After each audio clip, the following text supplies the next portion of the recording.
outside, we put a membrane, and the membrane goes over the short cover screw, and then we tie everything up. Right? So for this case, we had to do a small opening. Right? Small opening, and then we place a taller healing abutment after 2 to 3 months of healing. A lot of the time, my stage 2 is very easy. This case, I just so happen to use sutures, but 90% of the time, I just make a small punch or a semicircle. So this is what I mean.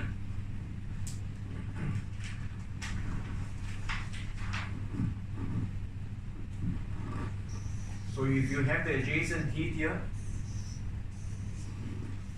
and your implant is here, right? If your implant is somewhere there, I just make half a circle because I want to preserve this soft tissue mucosa. Okay, because when the healing abutment comes up, this soft tissue now will all be very thick in the front. Then my new, you see, this is so thick now. This is what we want to push everything forward.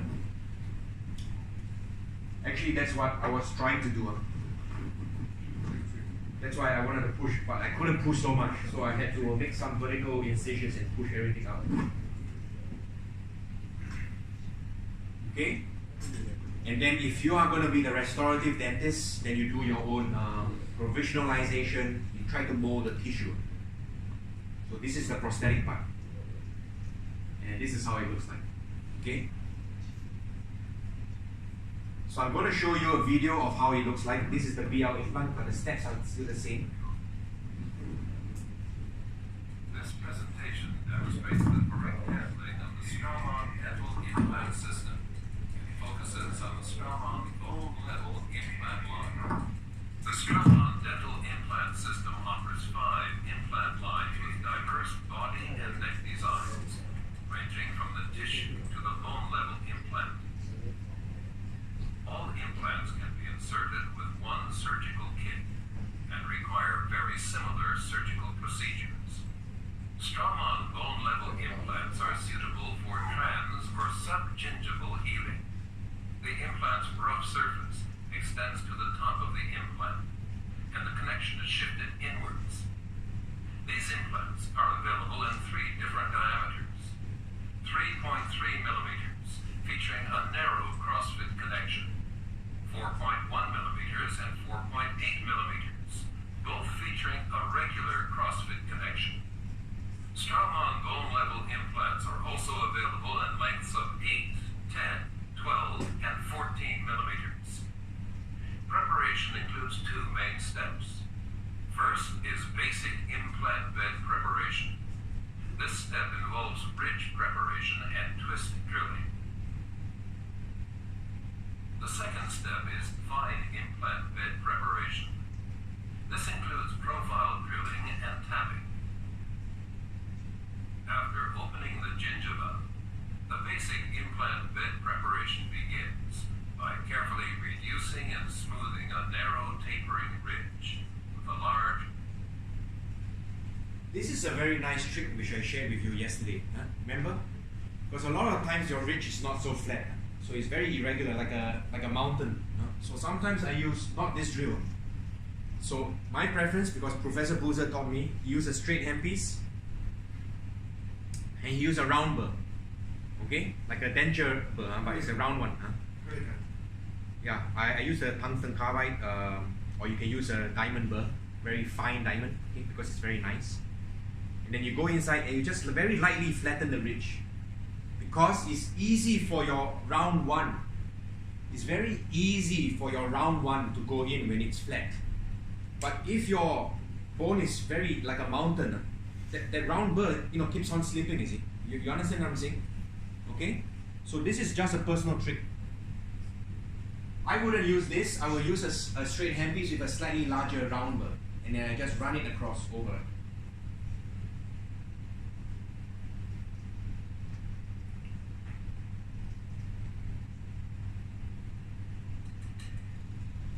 Implantation site, which was determined, if necessary, at 2.3 millimeters in planning, is then marked with the 1.4 millimeter used for this purpose. The position of the mark is widened and corrected using the 2.3 millimeter or the 3.1 millimeter round burr, if necessary at 800 RPM maximum. The implant axis is marked with the 2.2 millimeter pilot drill to a depth of about 6 millimeters. The short side of the 2.8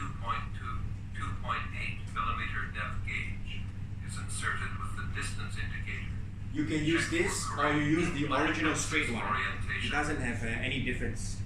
The implant bed is pre-drilled to the final preparation depth with the 2.2 millimeter pilot drill. Next, the 2.2 millimeter alignment pin is used to verify the implant axis and preparation depth. At this point, an X-ray should be taken, particularly with vertically reduced bone availability. The alignment pin is introduced into the drilled area. Some people take X-ray, some people don't. If you have the luxury, because Professor Boozer in his clinic, he has this X-ray machine next door. Put it there to check the angulation.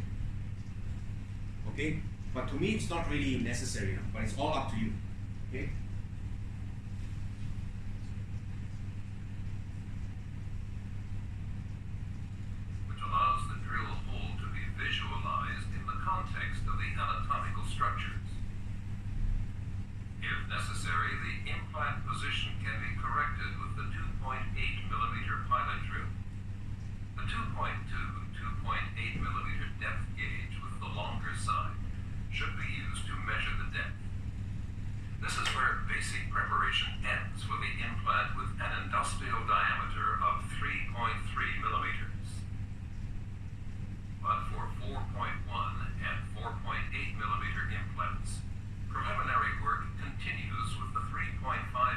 Straumann twist drill probe. The 3.5 millimeter depth gauge helps to check the final preparation depth. It's here that basic preparation ends for an implant with an industrial diameter of 4.1 millimeters. Fine implant bed preparation is next. For 4.8 millimeter implants, the 4.2 millimeter Straumann twist drill probe now is required. The final preparation depth is confirmed with the 4.2 millimeter depth gauge. The profile drill facilitates preparation of the implant bed for the bone level implants. This is independent of the bone class. The diameter marked on the profile drill corresponds to the diameter of the guide cylinder, and therefore to the diameter of the implant bed before profile drilling. The bone level profile drill is inserted according to the planned insertion depth of the implant.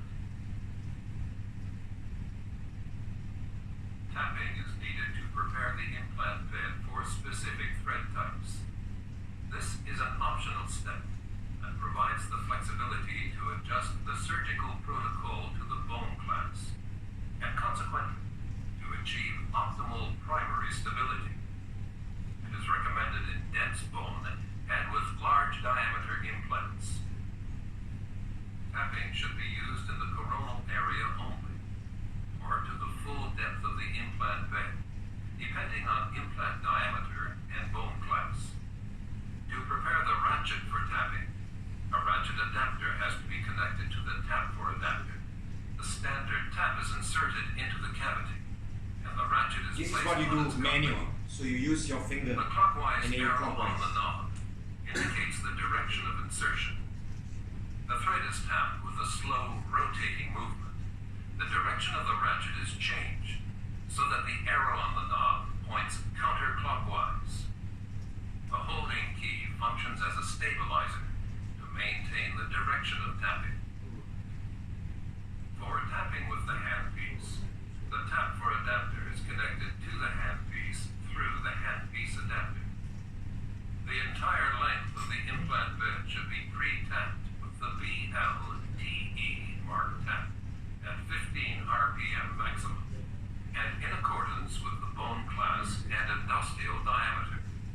For a Straumann SL active implant, the blister is opened and the vial is removed. ensures the sterility of the implant. It should not be opened until immediately before implant placement. The implant carrier is detached from the lid by pulling it off by hand. After removing the implant from the solution, the chemical activity of the SL-active surface is ensured for 15 minutes. A Straumann implant can be placed either manually with the ratchet or with the aid of the handpiece.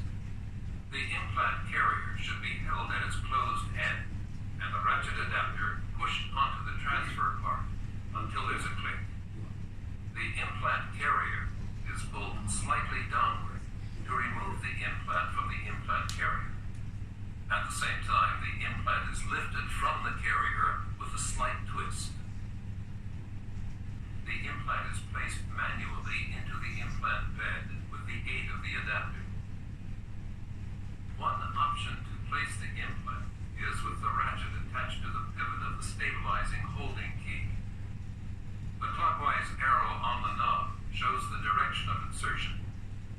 The implant is inserted slowly with the ratchet into its final position at bone level.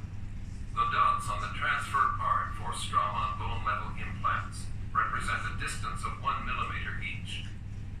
They can serve as indicators for depth and help to position the implant coronal-apically in the anterior area. While approaching the final implant position, one of the 4 dotted lines on the blue transfer part must be precisely oriented orofacially. Such accuracy aligns the 4 protrusions of the internal connection for ideal prosthetic orientation. A quarter turn to the next mark corresponds to a vertical displacement of 0.2 millimeter. When making vertical position corrections, counterclockwise rotation should be avoided. Going backward can cause the transfer part to loosen and may lead to reduced primary stability. The direction of the ratchet is changed so that the arrow on the knob points counterclockwise. A holding key is used to counter the hexagon and loosen the transfer part counterclockwise with the ratchet. The holding key is removed, followed by... You don't have to do this anymore to remove the insertion device. Because previously, some doctors, they do not know how to do it, and then the whole implant came out. What you need to do now is just rock, the whole thing comes out. Okay? That's what they call the new transfer piece. The ratchet, while the adapter is held at the bottom. Finally, the transfer part is removed from the implant. The adapter is still completely mounted. Another option is to use the handpiece to insert the implant. The implant carrier should be held at its closed end, and the handpiece adapter pushed onto the implant until there's a click. Simultaneously, the implant carrier is pulled down and the implant is lifted out of the implant carrier. The implant is placed with the handpiece into the implant bed. Then the implant is moved to its final position by turning it clockwise at a maximum speed of 15 RPM. Before the transfer part is removed, the motor is set to reverse. During the first few turns, the transfer part should be held firmly with the holding key that is stabilizing the hexagon. The transfer part is you don't then have to do this step anymore. I'll show you for doing the submucosal hands-on. healing. A closure screw or a short healing abutment is recommended. The internal configuration of the implant must be clean and bloodless, with the closure screw to be mounted after the first surgery. The closure screw is picked up by the SCS screwdriver. The friction fit secures the closure screw to the instrument during insertion and allows safe handling. The screw is tightened by hand. The design assures that the connection between the 2 components is strong. The mucoperiosteal flaps must be adapted carefully and sutured together with interrupted sutures. The result should be a tight seal over the implant. Before mounting a healing abutment, the internal configuration of the implant must be clean and bloodless. The abutment is mounted using the SCS screwdriver. The friction fit secures the components to the screwdriver during insertion for safe handling. The healing abutment is tightened by hand. The soft tissue is adapted and You see? resutured So you can do it as submerged or non-submerged. Okay? Very easy.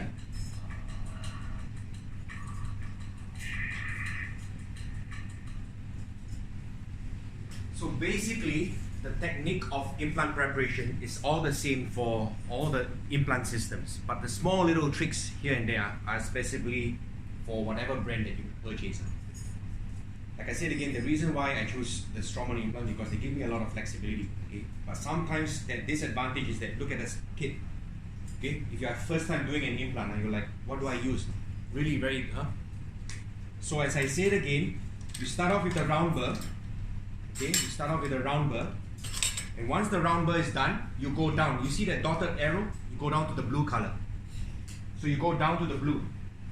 You go down to the blue, and then for the purpose of young gone, because you're going to start with only BLT implants, you go all the way down to the last row, and then you start the preparation, 2.2, and then followed by 2.8, and the next is 3.5 or 4.2, depending on the size of the implant. You saw that? Just stick with something like that. And then once you're done with, let's say, the red color one, the 3.5, you're finished already, and then you move up. You saw? You move up to the last row, the BLT row.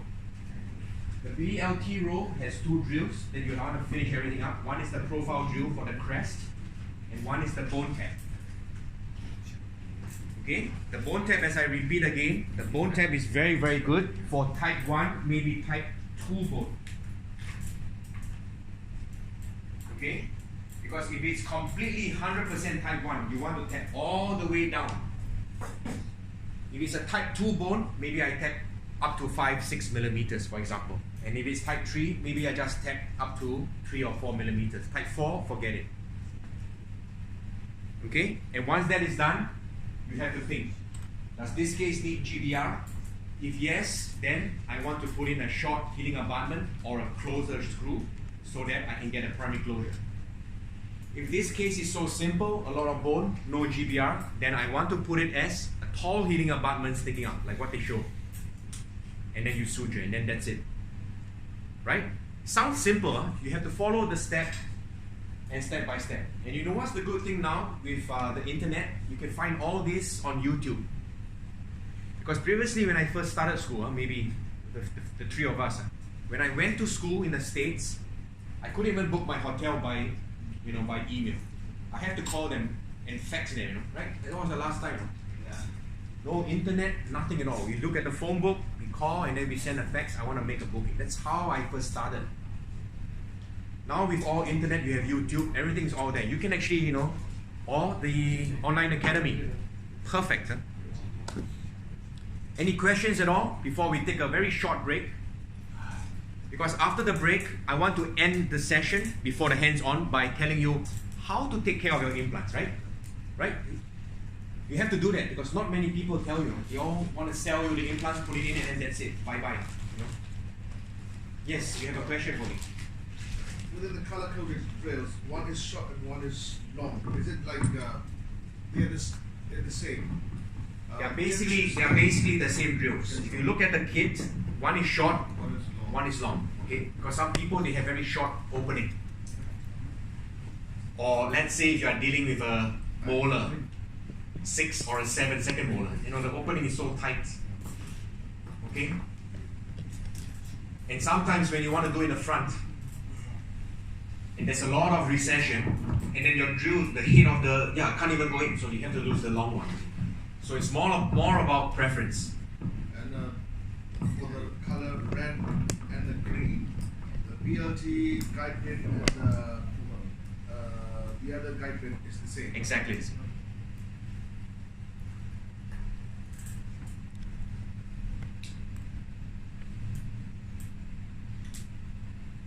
Okay? Quite clear, right? Not too bad, if you follow the arrows. But I have to admit that Straumann kit is too perfect that sometimes it has too many things inside. So it's I call it very scary for an early user. Because for me, I first started with tissue level. My kit came with tissue level. Then the bone level came. Then I have a different kit. Okay, and then they started selling me the TL and the BL together to make it easy. Then bone level tapered kit, and then they gave me a separate bone level tapered. So I have a bone level tapered only kit. So maybe that's what you want to get. Okay, I do not know whether they have it here in Yangon, but in Singapore they gave me only a BLT kit. That means there's no TL, there's no BL. Everything is all BLT, which is very easy. The only problem is that if you were to purchase that, and next time when you want to start doing, more other implant, right, designs like the TL, then you have to buy something else. Okay, so I'm going to leave it to you to discuss with Mr. Charlie or Mr. On in the near future as to what kind of designs, and help you to maybe remove the not so commonly used drills, because otherwise there's like 10,000 drills here. You only need 2, that kind of thing. It's very. Because my fear is the nurse, because even for me, in my clinic, my nurse can get mixed up.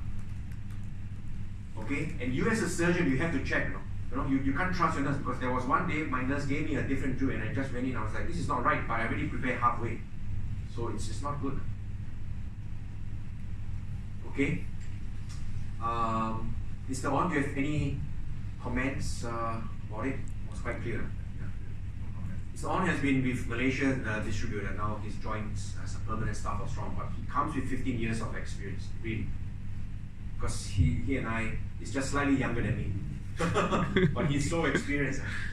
So he'll be spending more time the surroundings. Alright, the last lecture. Once we finish everything, we need to maintain, right? How do we take care of the implants? So important.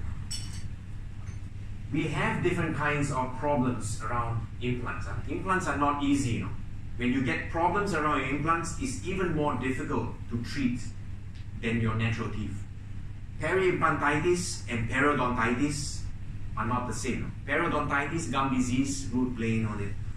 Peri-implantitis, when you get, it's very difficult to treat. So the concept is to do it correctly the first time, okay, and minimize your complication. Complications are going to be there, but you keep it to maybe 1% or less, okay, because complications in your clinic, it's not fun.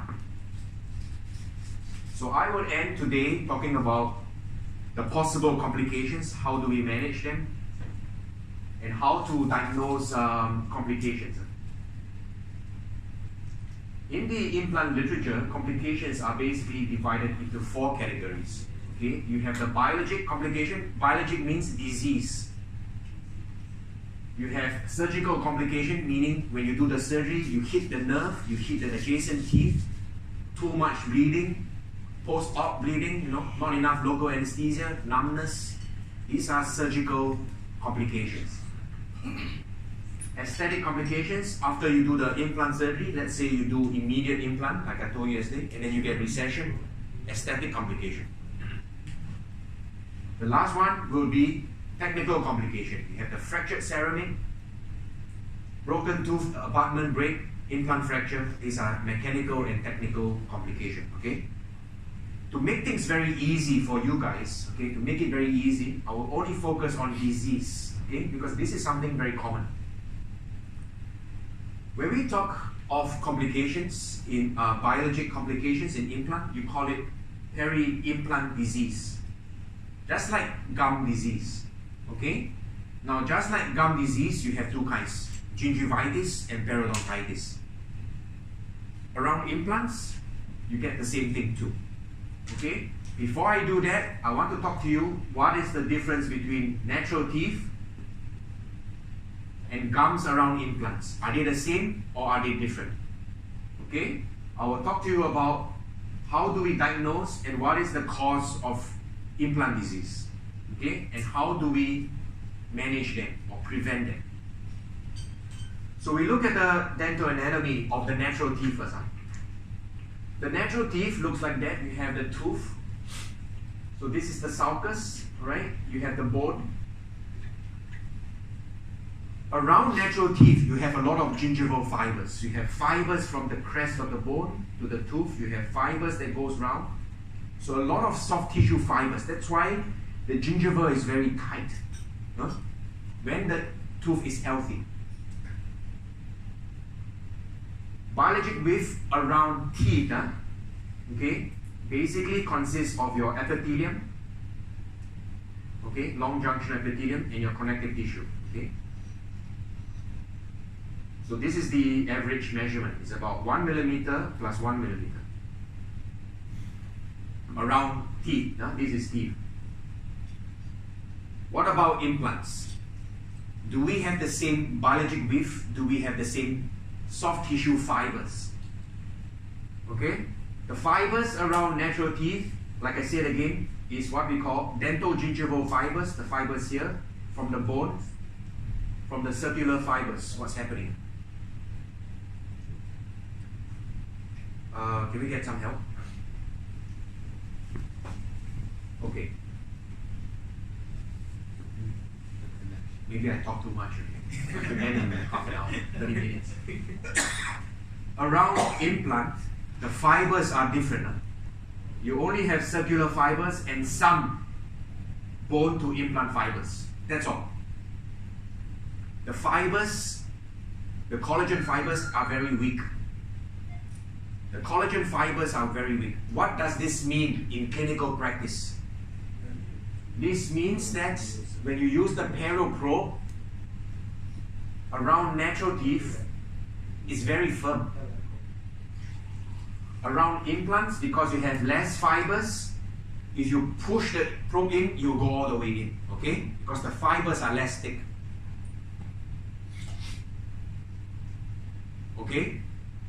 Sometimes when you measure around implants and you get about 4 millimeter, maybe 5 millimeter probing depth, don't worry so much, because maybe it's just the fibers a bit too weak.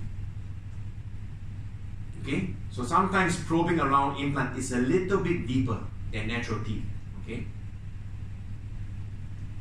Okay, biotype. The biotype is the same. I like to have thick biotype around not only natural teeth but especially during implants. The thicker the biotype, the stronger the fibers. Okay? So, the biotype, when it's very vascularized, a lot of blood, it looks red. But if the biotype is very thick, okay, it has a lot of collagen, it looks not so red. Okay?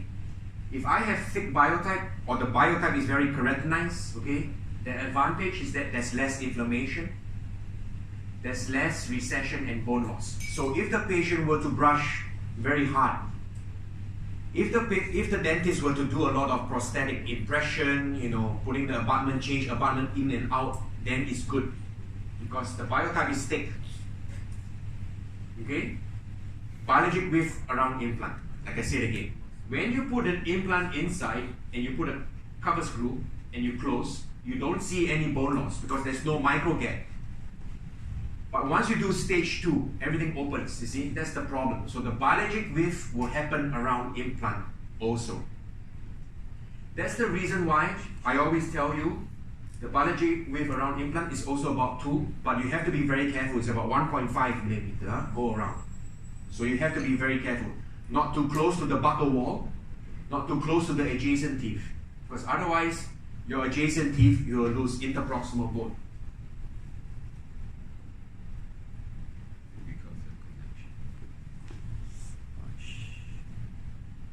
Okay, so biologic width, if your micro gap is here for bone level implants, you're going to get a little bit of remodeling.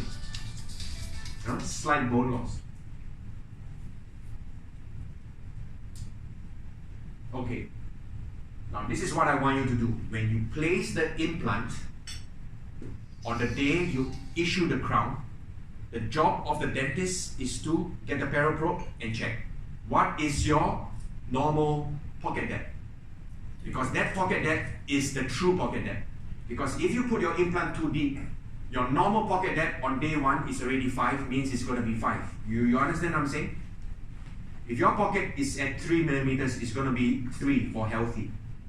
So on the day when you issue the crown, maybe you wait 1 week or 2 weeks, you get the true pocket depth reading.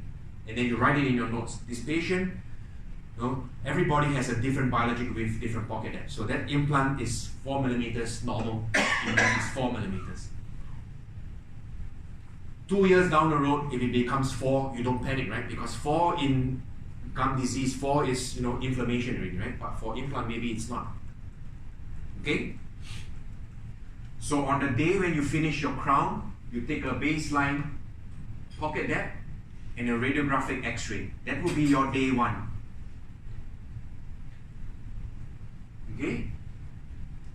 So because the pocket depth can be determined by the implant design, the position, stuff like that. So that's why different implants have this different baseline pocket depth.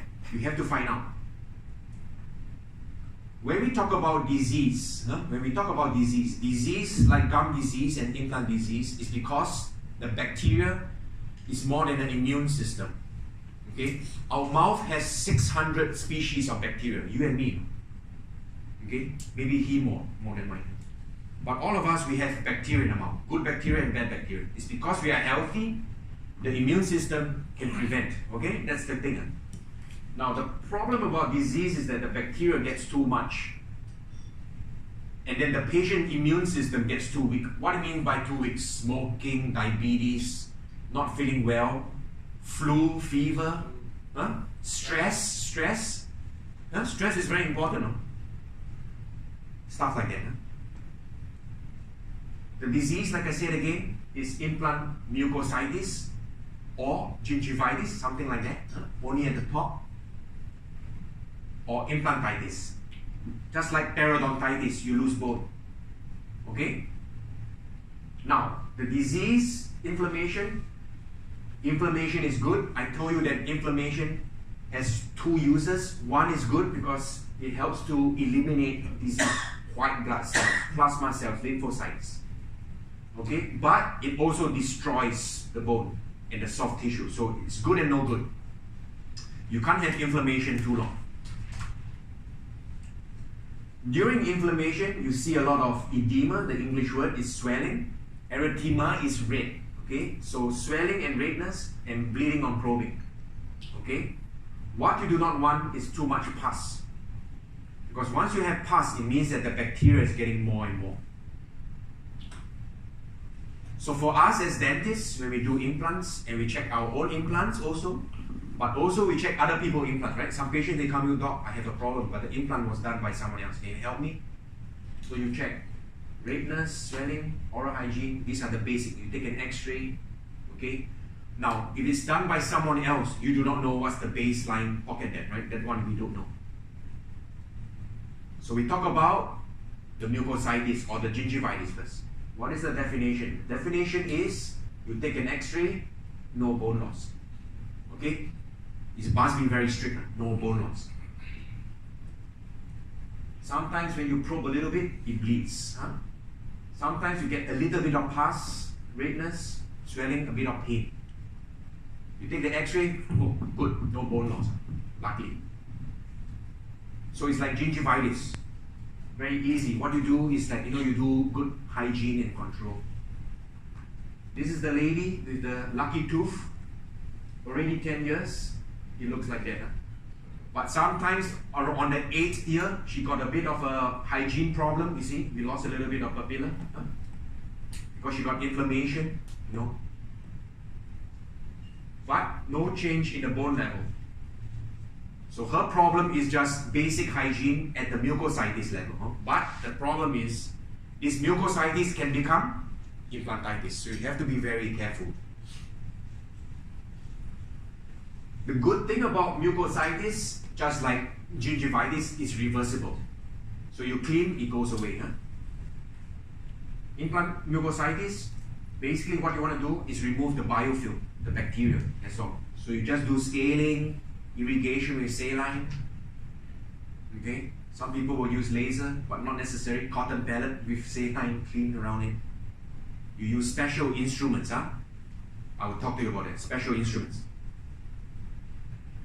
This is the research. The research says that out of all the implants of the time, at 5 years, sometimes 50% of implants will get mucositis. So it's very common. Just like gingivitis, you don't clean, right? If you and me, we don't brush our teeth 1 week, we get gingivitis. So it's very common. Okay? Now, next disease. The next disease is implantitis. Implantitis must have bone loss. You look at this case here, the gingiva looks great. Wow, what's wrong? But when you take an x-ray, look at this. Bone loss for 2 millimeters.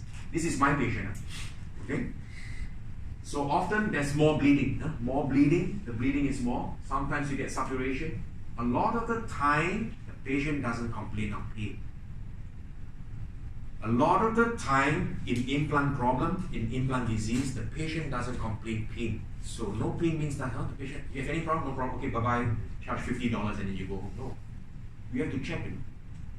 Because gingivitis and periodontitis, you have pain. A bit of sensitivity. Implants, no. Implantitis means that the bacteria gets more and more and more. Very complex ecosystem. So right now the research is so intense, they call it biofilm. So the bacterial biofilm and the mucositis and the peri-implantitis is more or less the same. It's just that implantitis is more severe. Most of the time you start from mucositis to become implantitis. So it's step by step. So for this case over here, can you see? Sometimes the implantitis is caused by what? If you look at it, you know what this is? Cement. One of my friends call it cementitis. There's no such thing, but it's like the disease caused by cement. So mucositis and implantitis can be caused by, you know what? Cement. Fish bone. Sometimes you eat, the fish bone gets stuck there. Abrasion, you brush too hard, you get infection. Many things, you get foreign objects going inside. So you gotta check, So this is my patient here. So I had to do a surgery to clean everything up for him. See, or put bone graft. But this will be the GBR cost. This is too complex. Okay, too complex. Peri-implantitis, not so often, not so common as compared to mucositis. So it's about 10 to 20%. But it still happens because you never know what the patient has. Smoking, diabetes, blah, blah, blah, oral hygiene. These are all the factors. So what is the cause? Etiology means cause. What is the reason behind all this? So you need to have bacteria that is getting too much for the body immune system. Okay? One of the reasons is that sometimes the host is too weak because of diabetes or some other medical problems, poor bone healing, autoimmune disease, osteoporosis, bisphosphonates. Sometimes the reason is because of cement, or you have a fractured implant, and then the bacteria goes there. Foreign object, fish bone. This is taken from the gum disease periodontology. So when I teach my periodontology postdocs, I tell them this. I will share this with you, and it makes a lot of sense. In the mouth, we have good bacteria. In a healthy mouth, the good bacteria are usually nice color, blue, purple, yellow, green. These are the good bacteria in the mouth. So we have the bacteria in the mouth, it's okay. If we have more good, less bad, that's good. Disease will start happening when the color of the bacteria, is really, they actually call it a color bacteria. They call it orange bacteria. They call it orange complex. And the worst bacteria, they call it the red complex bacteria. This is how periodontitis becomes. So you have health, mild periodontitis, advanced periodontitis. The color change, the bacteria doesn't look orange. It's just how they describe to make it easy for all of us. It's just like dessert. It's like a dessert here. It's like a nice pastry. It looks like that, nice color. Ice kacang, thank you. So in the mouth, the bacteria ecosystem is like that. The good bacteria is a lot. It forms the base of the pyramid. Okay? Once the bacteria starts getting more, or the patient doesn't brush, or the diabetes is uncontrolled, then the bad bacteria starts coming in. You get the orange one. And then once the orange becomes more and more, the red guy comes and is attached on top of the bacteria. Now, this is very important. You can have only good bacteria. Okay, case number one. Or you can have good plus orange bacteria, or you can have the worst implantitis or periodontitis. Something like that. But you cannot have red bacteria alone. It doesn't work that way. So you must have the good guys and the not so good guys and the bad guys on top. You cannot have bad guys and the not so good guys. Cannot, because there's no good guys. You cannot have the bad guys and the good guys. There's no in between. It cannot. The ice kacang cannot work. What does this mean? What does this mean in your practice? How can you use this information? Hidden message, I always teach you. How can you use this hidden message in your practice? It means that when you do periodontitis or peri-implantitis management, those patients that have poorer healing response, not so good brushing, never floss at all, I see them very frequent, every 3 months. You know why? Because the bad bacteria is always coming in. And you know what I do? Like what he said, always clean. Clean, clean. Because once you clean, you remove all the bacteria. This guy cannot stand by himself and then he just dies. He goes away and then he starts all over again. And by the time he goes up, you start the cleaning again, you see. That's why some patients, even in Singapore, the uncle, aunties, they have implants, okay, or gum disease. They cannot afford, let's say they have implantitis or periodontitis. They cannot afford my surgery treatment. They cannot afford my GBR. So what they do, they just see me every 3 months for cleaning. Then I try to slow the disease. Because if you don't do anything, the disease will become like that. But if you do something, the disease will be slow, long term. You see the trick, the hidden message? Hidden message is that you have to maintain and clean. Okay? Of course, the ideal treatment is surgery and with laser or whatever. But if the patient cannot afford that, then you have to do the cleaning. Right? You see this technique. So they found out whether this cleaning technique works. And they did. Short term, after mechanical cleaning. Look at the peri-implantitis, the red color. When it becomes healthy, there's less red. So this is what they mean. The implantitis, there's a lot of red and orange. Mucositis, yes, not so much. Healthy, much, much less. Because you want to have more good bacteria. Now, around the implant and the tooth, you have the same structures, less fibers, yes? I told you before. The protection mechanism around implants and the tooth are different. And this you have to know. Both respond to plaque and poor hygiene, the same thing. Okay, we have plaque there, they become mucositis. More plaque, peri-implantitis or periodontitis. But the disease reaction around implants is very deep, very strong. You know why? Less fibers to protect. So you have disease, boom, it goes down very fast. That's why sometimes it's not about putting so many implants, and I'm the hero. More implants means more problem for you. So you have to check. Periodontal fibers, okay, this is natural teeth. Periodontal fibers are missing around implants, okay, and then the implants are less protected because less fibers. So once you have a disease, less fibers, less protection, that's why the disease goes down. That's why the periprobe goes all the way down, less protection. Mucositis becomes implantitis much faster than gingivitis become periodontitis. So that's why when I see inflammation around implants, I get very scared. I would tell them that you have to do something very fast. Whereas around natural teeth, I can wait. Okay? Around implants, I say again, you have to be very, very strict. They found out in research that the gum disease, when you compare to peri-implantitis causes 3 times more bone defect. Very strong. The reaction or the disease is very aggressive when it happens. What are the risk factors? This we all know. Diabetes, poor bone healing, autoimmune problem. We have gone through this. So this is not what we want to do. Inadequate plaque control. People thought, no need to floss, but this is very important. Even more important around implants.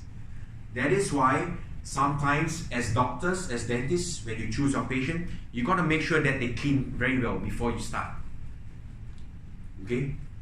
Don't have to be so clean that all your pockets are 2 millimeters, no. But they have to think, The mouth has to be quite clean. Patients with poor plaque, good plaque control, implantitis is only 4%. But people with poor plaque control, half the cases. So if your practice does not have a scaling tip, then you're going to get 50% gum problem because you can't even do scaling for them. So scaling, oral hygiene can be anything, we all know. Manual electric toothbrush is fine. Okay, you have the air floss. I like to use a lot of antiseptic, which is chlorhexidine. Smoking. Okay, I told you yesterday, 3 to 4 times more in smokers. But does that mean that I don't do in smokers? No, because this is just an average, right? Some smokers, they do very well, some smokers, they do very bad. But the thing is that you have to be very careful with this group of people. So during implant placement, lots of water, use the bone tap, try not to necrose so much, use the SL Active, best implant in the world. Yeah, you want to give maybe antibiotics, you want to watch the hygiene. You have to be more strict with this group of people. Patients with history of gum disease. It doesn't mean that Mr. A has gum disease and everything is gone right now, no problem. Because this group of people, we know from research, genetically, they are very bad in their gum health. A little bit of food and plaque, they will break down much faster. So let's say he has gum disease and I don't, but his gum disease is all good. But if the two of us do not brush our teeth for 1 week, I would just have bleeding gums. He will have pus, everything, Every individual is very different because of the DNA, the genetics, okay? So if the patient has history of 6 millimeter, 7 millimeter before, okay? You have to make sure that these cases come back to see you every 3 months for maintenance. How do you manage? The way to manage disease is either you do surgery or you don't do surgery. Surgery, I'm not going to talk about it today because this is not the place. We talk about simple maintenance. So when you have a healthy implant, okay, when a case comes to you, or your own healthy implant, okay, if it's your case, you do a baseline pocket and a baseline x-ray. If it's other people implants, you check to make sure that the hygiene is good. There's no undercut, maybe you have to remodify the crown a little bit. There's no foot track because sometimes the patient, the doctor does the thing and then the crown is so big and the implant is so small, then you get a black triangle, the foot track, so you have to check all these. In healthy implants, my recall is the same, 6 months. In patients with a bit of gingivitis, mucositis, okay, my recall is a little bit closer. So I check first, bleeding a little bit, okay, erythema, a bit of swelling. I quickly take an x-ray, no bone loss, lucky. Then I say that's fine. I use scaling, I use polishing, I use the airflow. Do we have the airflow here? Charlie, do we have airflow? Soon. It's called the EMS airflow. That's quite nice. It's like bicarbonate salt. You spray because sometimes the instruments cannot go in between the interproximal space. The in between, but the airflow goes all the way in. And then if it's peri-implantitis, okay, this is surgery, but non-surgery, you want to give local anesthesia, you go in with your curettes, special curettes, I show you, okay, and then you try to clean whatever, cement, calculus. When I have peri-implantitis, I see my patients first for 1-2 months. If the peri-implantitis doesn't heal, I go in with surgery straight away, I don't wait. Okay, but this is not for you because implantitis is very difficult. So you just check this out. So I say again, implantitis, I check again after 1 or 2 months. But if it's mucositis, 1 to 2 months, if everything okay, back to 4 months. But I still watch them. Okay, there are many ways to clean around implants. There are many ways to clean around implant crowns. Okay, so you have curettes, rubber cup. You have air powder, that's what Mr. Charlie said. The purpose is to remove the bacterial biofilm. That's what I say. Mix the thing so that the good bacteria, the bad guys, all get mixed up and then they have to start all over again. I like to use a lot of antiseptics, so sometimes irrigation or I squirt the gel. This is gel. This is the material from France. I do not know what material they have here. Charlie, gel, chlorhexidine gel. You might. Do we have what brand is that? Or something. But you have it here, so that's kind of nice. Sometimes I give it to the patient, Tell them to put on the interdental brush and then just apply and then leave it inside every night before they sleep. Curettes. Straumann have their curettes, yes. Odeka, Straumann has the implant curettes on. But the curettes are very fat. The pockets are usually very tight. So you want to put the fat guy in a tight pants like my pants. It doesn't go in. So I like to use the thin curettes. Okay, you either use gold curettes, you don't need to buy that. You use titanium curettes. Again, I'm not promoting any brands. Whatever titanium curettes that you can have of Henry Schein, whatever. Okay? These curettes will not scratch your implant surface, because if you were to use the stainless steel one, you scratch the implant and when it becomes rough, the biofilm goes there and then it becomes worse. So these kind of curettes are just meant for implants? Yes, you need to buy. You need to buy. You cannot waste the money. So I have implant curettes and normal curettes. You need to have them. Okay?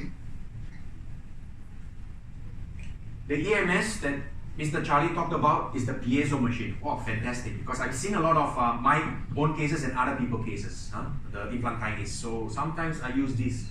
Because these scalar tips, not like the one in your unit, you can't use that. You have to use this. These are plastics. Hard plastic. You can autoclave them. So you go in there and then you clean. Charlie, this is the one that you need to get from EMS. So it goes in and then you clean everything up. Because like I said again, you can't use the normal scaling tip. You will damage the implant surface. Up to the pelvic depth? All the way in. Under local anesthesia. Okay? The other one that I really like, and I use it for all my mucositis and peri-implantitis cases, is that after you curette, I like to flush it off with the powder. Okay? So there's a few systems that have Mactron EMS. So this is the powder. So I will show you how the powder works, because the tip is very thin. It's not this kind of tip, because this tip is normal polishing to remove smoking stains and stuff like that. But you want to go inside the pocket, because you have to clean the implant threads. So I think there's a video here, a very short one. So what it does is that the powder is so fine that it doesn't damage the titanium surface, and it goes in. It goes into the pocket, you see, something like that, and then you start spraying all around. So you are actually disinfecting the threads to make it brand new again. And then sometimes you want to put bone graft, it's nice, because if you have a contaminated implant surface, you put a bone graft, it doesn't work. Okay. So this is a system that I like a lot for implantitis or mucositis cases, and I use it all the time. Alright? So the grain size is very, very small, so it doesn't damage your titanium surface. And they found out that this air powder and curettes work very well. There was another study that talked about laser, and like I said again, Professor Lang concluded that laser is the same as a cotton pellet with irrigation. So you don't really have to buy the laser for such purpose. Unless you are running a practice that does a lot of laser surgery, then I say, why not? Yeah? So you see, they did a laser and they found out that everything was still the same. Okay? I like to use a lot of chlorhexidine antiseptics for cases like that. So you flush and then you rinse finally with saline. You want to make sure that the chlorhexidine doesn't stay there. You flush everything away. Okay? After I told you, a few weeks, if your implantitis doesn't work, then you have to refer to your friend or Dr. Yo who come and help to do a surgery, because these are very difficult. Because the research shows that even with surgery, you only get 50% success. See how bad, how difficult to treat implantitis. It's not easy. So I'd like to end all the lecture sessions today with regards to basic care, how to take care of it, how to clean. We have many instruments, and how to detect certain problems. Use the Pero probe. Sometimes 5mm doesn't mean anything. If 5mm, you check it, it's like, oh, it's 5. But if you check, there's no bleeding, there's no pus, you take it, actually, it's actually okay. It's actually fine, because that 5mm is because of the biologic width. Different implants have its own different biologic width. But if you probe inside, you get 5 and you get so much bleeding, then something is going wrong. Okay, then you have to start treating it either mucositis or peri-implantitis, and then you use all these instruments, right? The way I teach is that you do it correctly to minimize all these complications. Okay, our job here is not to do anyhow and then treat the complications then, because it's very, very difficult. Let me tell you this, it's not fun. Okay, because the disease decline in implantitis is very, very fast. Okay, ladies and gentlemen, so I'd like to end today's or end this 2 days of lecture presentation. That's it. Okay, before we head for lunch, we're going to do one surgical hands-on. Okay, so what we want to do right now is that if you have any questions from yesterday and today with regards to all the lectures so far. Has it been very clear? Yeah? Very informative. The reason why we want to do all this is that we want to give you all the evidence but don't sound it too dry. We want to make it all the research evidence and put it into clinical practice. The hidden message. Because at the end of the day, you are the only guy that has to make all the decision. If anything that is beyond you, you're not sure, you have to refer or get someone to help you guys, okay?